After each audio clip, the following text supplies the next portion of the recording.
Get your reactions ready. The live portion of the show will begin in just a moment. Rips one deep to right field. That ball is gone. See ya. A solo home run for Rizzo. That one is driven deep to left field. Going back to Rosarena. Looking up. See ya. Change up, middle of the plate. The only question, would he be able to keep it fair? No doubt about that one. He swings and it's one back into center.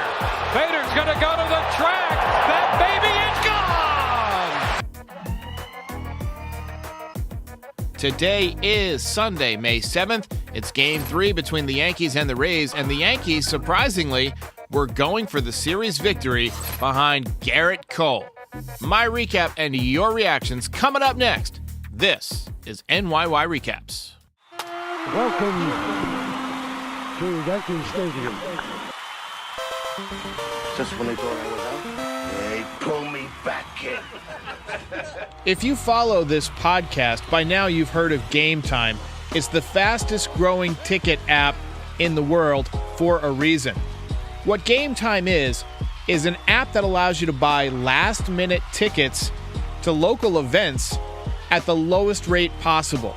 So let's say the Yankees have an off night and you decide, hey, I want to go catch a comedy show. I want to go see a band play. I want to go see a hockey game. You just hop on the Game Time app and you can get a really good deal very quickly and save a lot of money. Use the code NYY Recaps to save even more money because you'll get $20 off your first purchase. I recently used it. I try not to have ads for anything that I don't endorse personally, and I gotta say, it's a great experience. It's very simple to use. Use the code NYY Recaps on the Game Time app and get the lowest price on last-minute tickets guaranteed.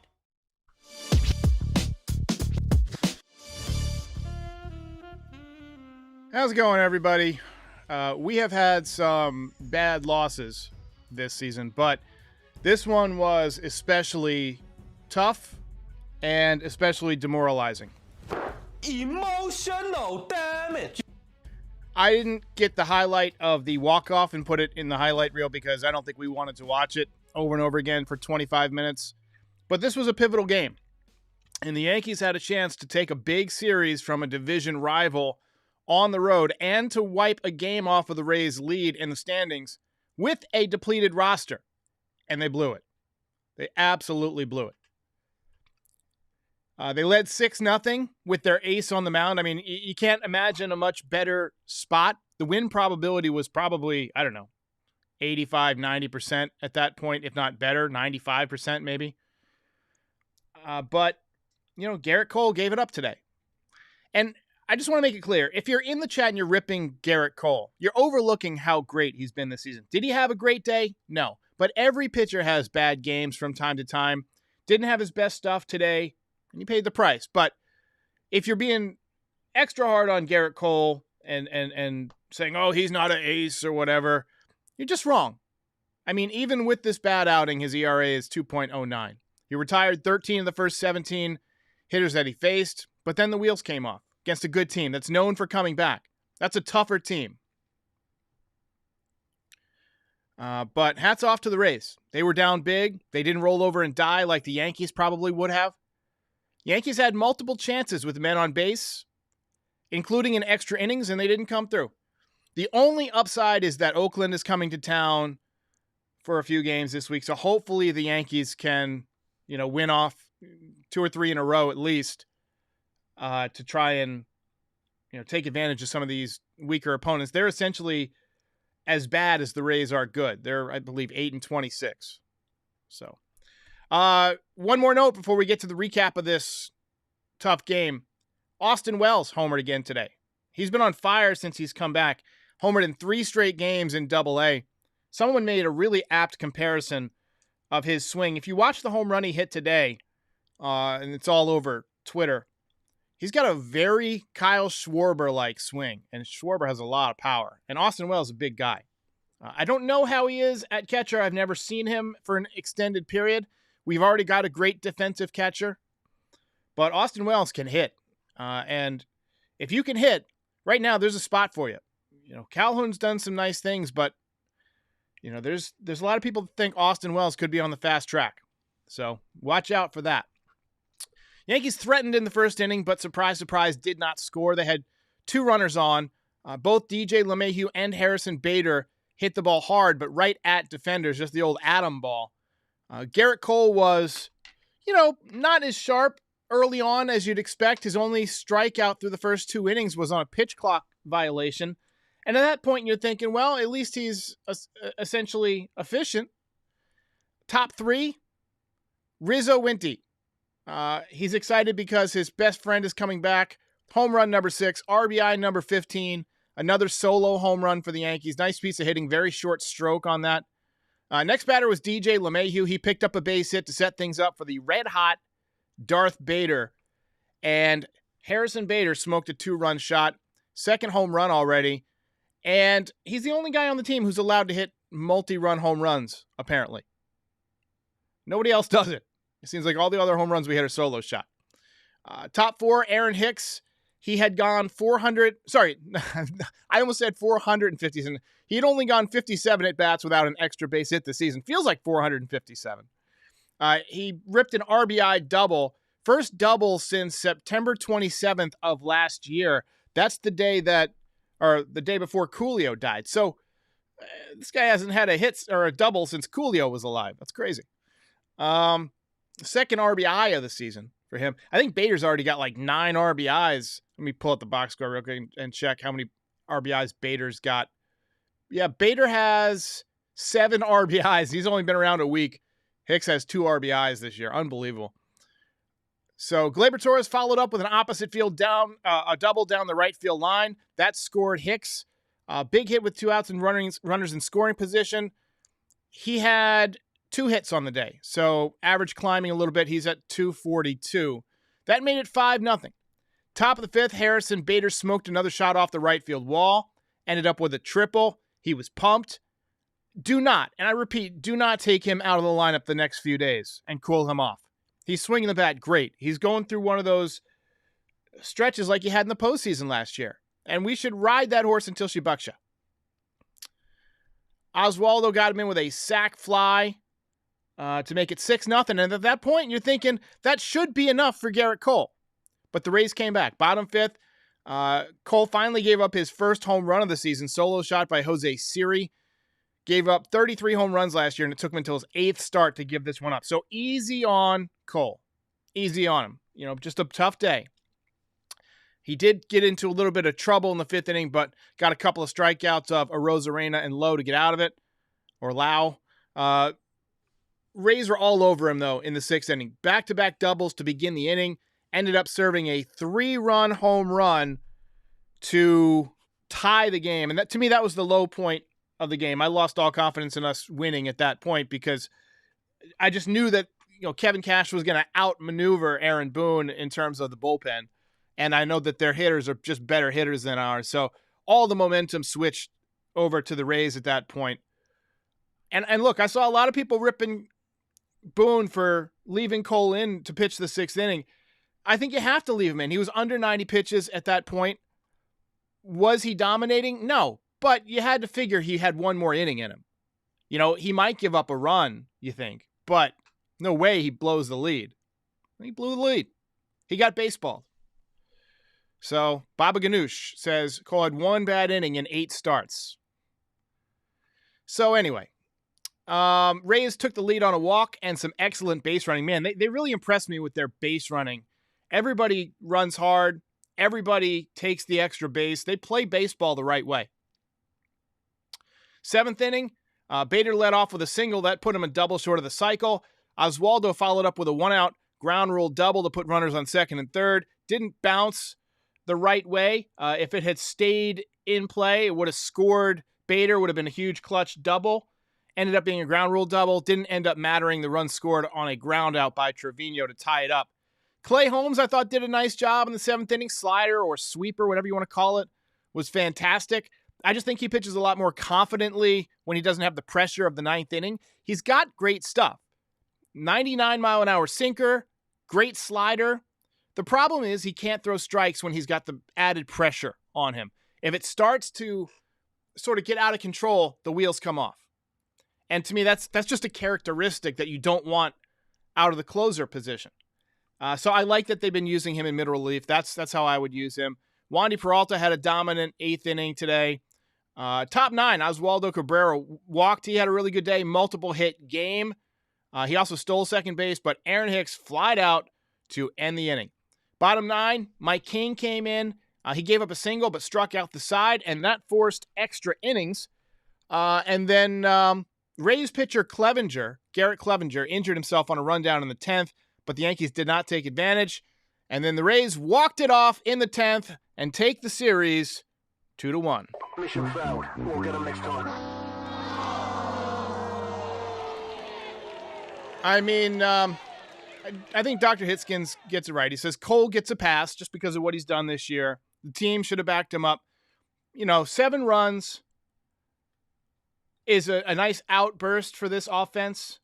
But again, too many times they had guys on base and didn't take advantage. First inning, they did hit the ball hard, though. I mean, that's just baseball, But Demetrius says he would have left King in.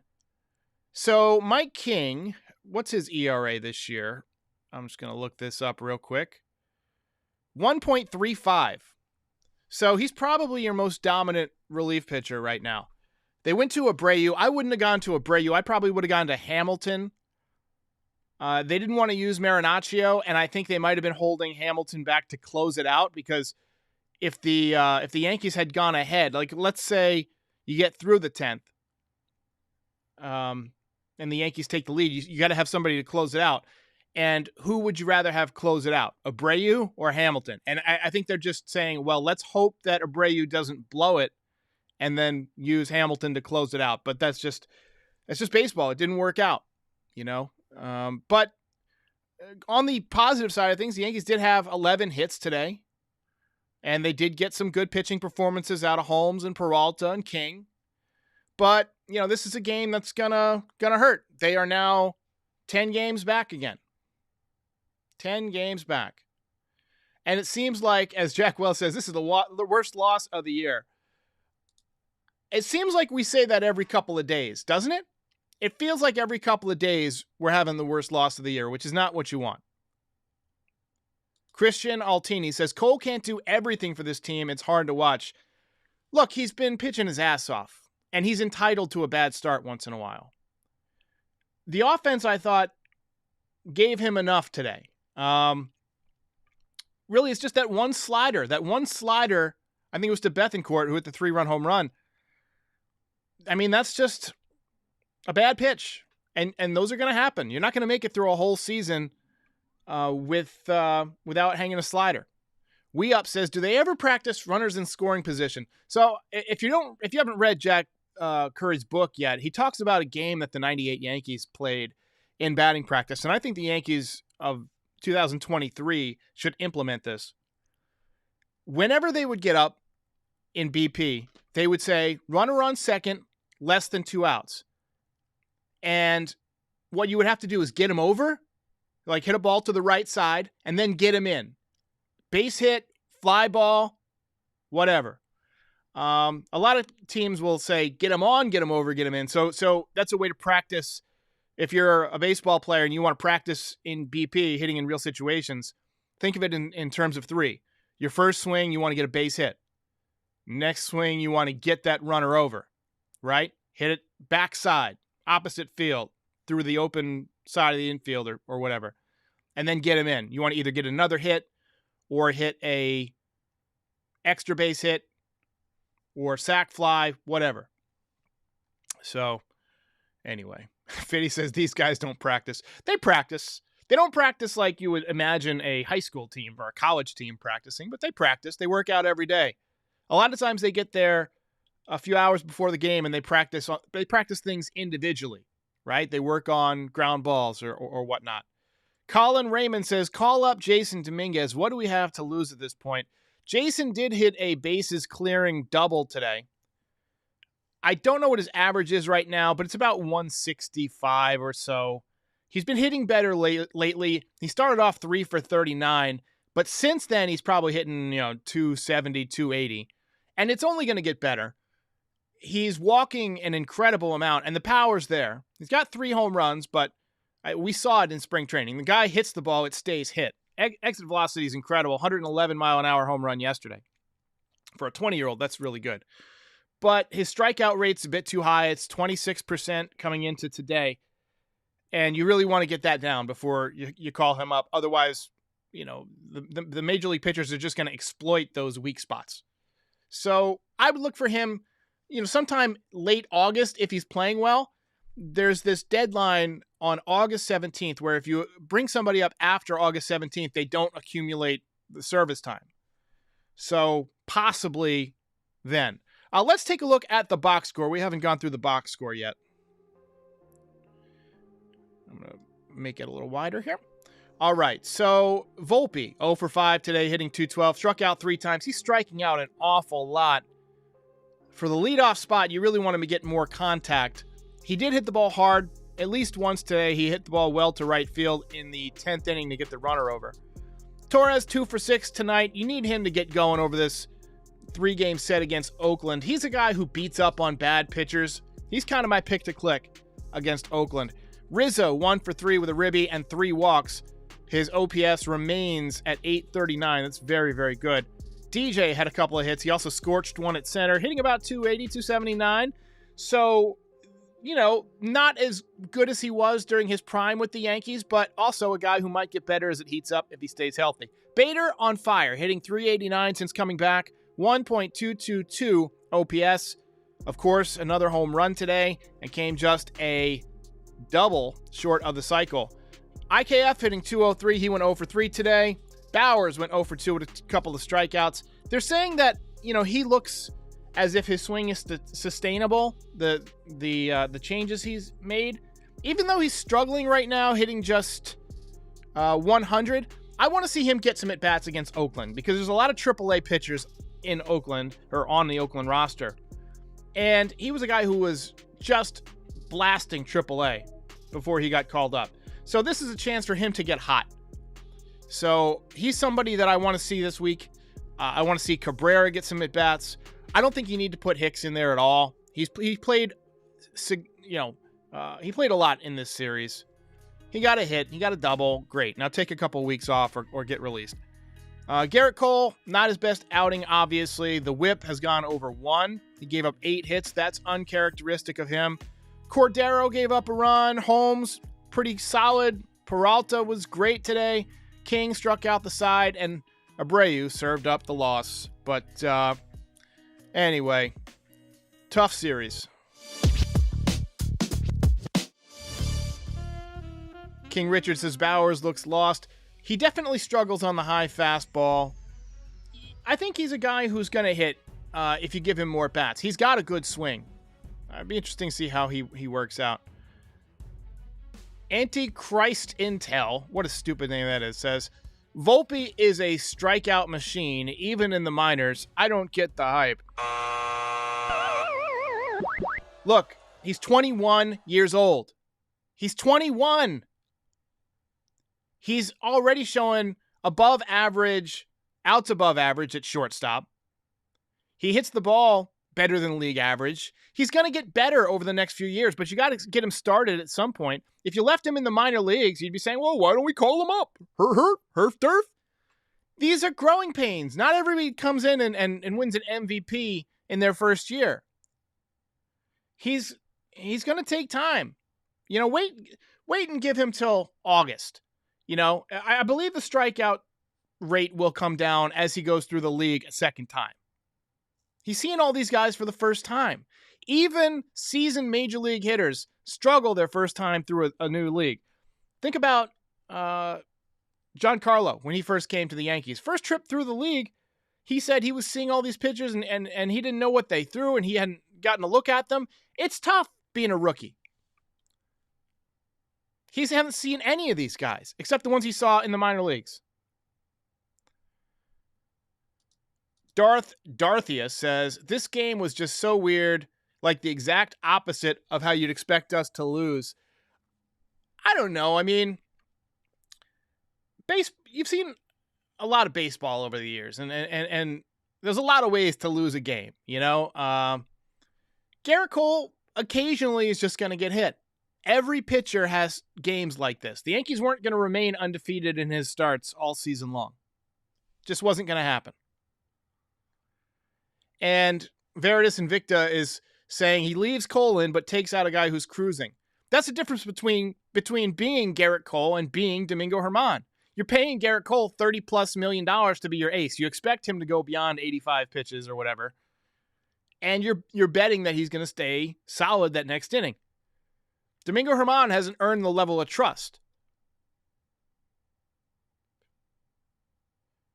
John Doe says, Volpe's a bust. Let's move on. That is a low-value comment. Bye-bye, John Doe. That deserves one of these. Shut up, bitch! Game over, man. Game over. I gotta get out of here. Felix Nunez says, don't trust Abreu. Hard thrower, but every time. He's not clutch. Got that right. You gotta go, you gotta go. Most impressive. And Michaels Sabia has it right. Volpe's a winner. He's a ball player. He'll get better over time, and I 100% agree. Anyway. All right, guys. We're going to call it a night. I'll be live on the NYY News TV channel at 7 with Pete to do Designated Spittas.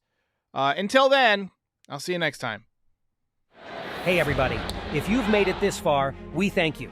If you'd like to support NYY Recaps, please like and subscribe or pay a visit to our Shopify store for some great Yankees merch. Yes. If you're watching on YouTube, the link is in the description. But if you're listening to the audio version of this podcast, just visit NYYRecaps.shop. If you really want to support NYY Recaps and help keep the show going year after year, join up as a member. Join us. It's $5, and members get their names up in lights during each post-game show. We're also on all podcast platforms, Instagram, and Twitch this year. So give us a follow if you use any of those platforms. We're expanding, and we have you to thank for making this such a great community. We'll see you next time. It is your destiny. Case closed! Ball game over.